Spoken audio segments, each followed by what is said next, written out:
Salam jumpa kembali dengan Denmas Plenus Sinau bareng. Kali ini saya akan mengulas sedikit tentang domain dan subdomain gitu. Yang pertama adalah domain. Domain itu apa sih?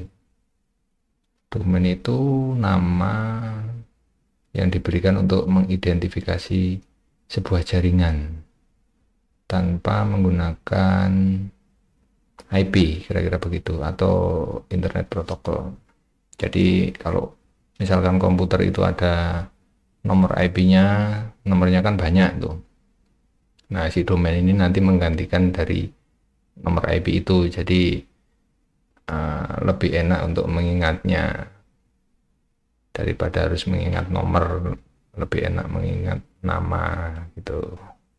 Kira-kira seperti itu sih. Kemudian itu kan domain, berarti ada istilahnya subdomain.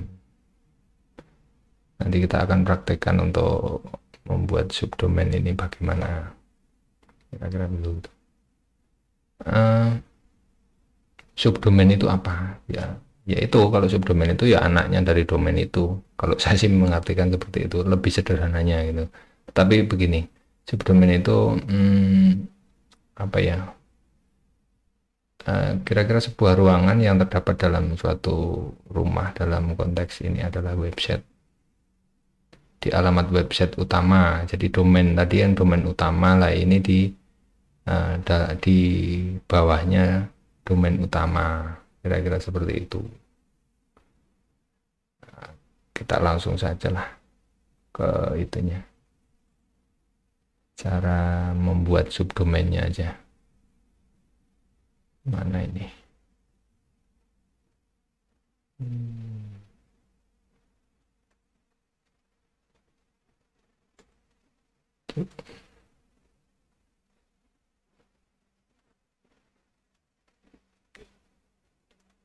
Oke, jadi si domain ini kalau kita belum berlangganan atau membeli ya kita nggak bisa, atau belum registrasi.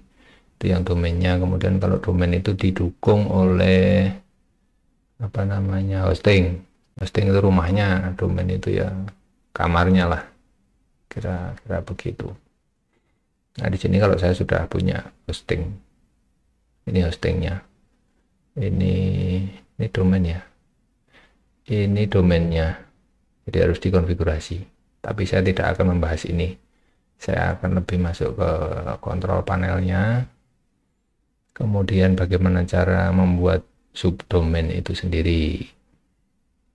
Nah, kalau kita sudah berlangganan di hosting, kemudian kita sudah punya domainnya, berarti kita punya dong untuk masuk ke cPanel ini gitu kan. Kita dapat user dan passwordnya. Nah, ini posisinya sudah berada di cPanel. Kita cek dulu di domainnya. Mana ini domain? Domain. Ini domain. Berarti domain tadi yang domain utama. Ini sudah ada domain utama. Ini main domain, ini adalah domain utamanya. Kemudian ini adalah subdomainnya. Tapi kita akan membuat lagi untuk subdomainnya. Tidak susah ini untuk membuatnya. Di menu domain ada menu subdomain. Kita klik saja, kemudian coba kita subdomain namanya, misalkan kita bikin tes. Berarti domain utamanya adalah, kita ambil di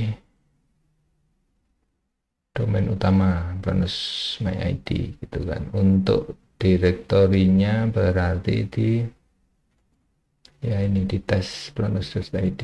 Ini nanti akan membuat folder namanya ini, kira-kira begitu. Tinggal dibuat aja.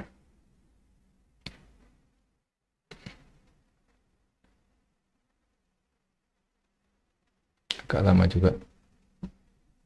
Tunggu sampai proses instalasinya selesai.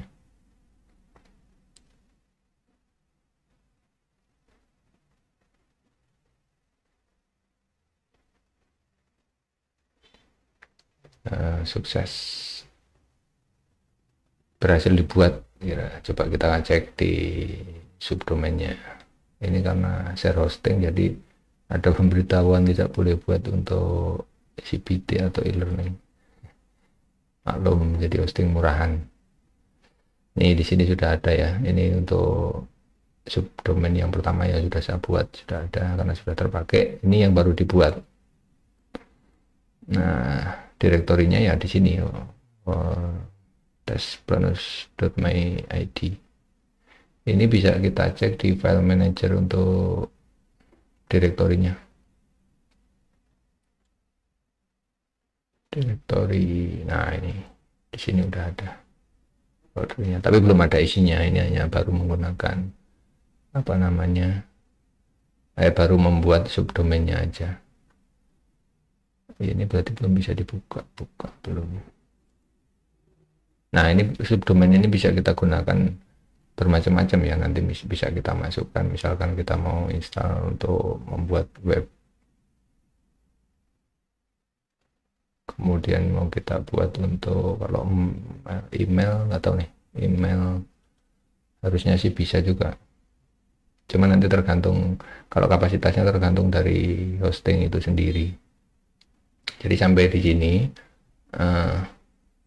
untuk membuat subdomainnya sudah berhasil ya. Nanti coba saya akan install apa ya, Joomla. Kita langsung install Joomla aja kali ya. Oh nanti. Nah, jadi ini video ini kita bikin subdomain aja dulu. Nanti untuk apa namanya, kita membuat website di subdomain ini, saya akan buat video di video berikutnya lah. Nanti coba kita akan praktekkan di situ. Nah, mungkin itu saja ya. Bagaimana cara membuat subdomain? Sangat mudah sekali. Yang penting kita sudah punya domain itu sendiri, main domainnya, kemudian sudah kita konfigurasi ke hostingnya, jadi sudah bisa diakses. Nah, kalau sudah bisa diakses berarti kan tinggal kita create subdomainnya. Nah, mungkin itu saja ya cara membuat subdomainnya, kira-kira seperti itulah, tidak ada yang susah. Oke, semoga bermanfaat dan salam sukses selalu. Terima kasih.